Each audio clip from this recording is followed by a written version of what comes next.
This is the final video to solve geometry dash crashing instantly when pressing tab with MegaSecurity Breach. Because I also faced the same issue and tested lots of ways, but finally found multiple methods to solve geometry dash crashing instantly when pressing tab with MegaSecurity Breach. And I am going to share them with you. First, let's address graphics drivers. Outdated or corrupted graphics drivers are a primary culprit for game instability, especially when third-party tools like MegaSecurity Breach modify game processes. The driver acts as the bridge between your operating system and your GPU. If this bridge is faulty, the game's rendering pipeline can break down, leading to immediate crashes.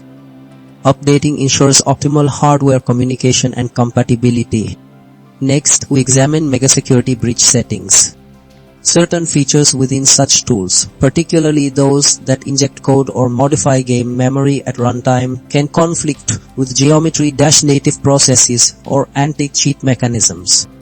When you press tab, it might trigger a specific function within MegaSecurity Breach that clashes with a game event, resulting in a crash.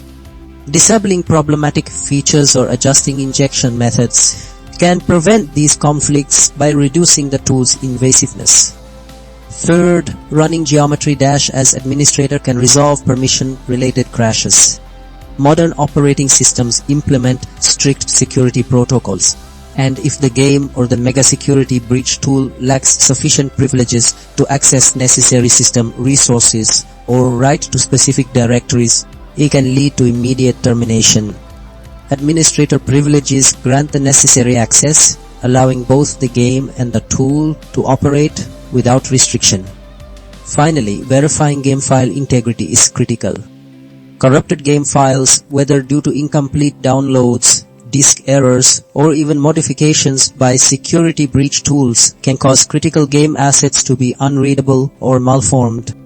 When geometry dash attempts to load these compromised files, particularly during an action like pressing tab, which might load specific UI elements or game states, it can trigger an unrecoverable error and crash. Verifying files through platforms like Steam replaces any damaged data, restoring the game to a stable state.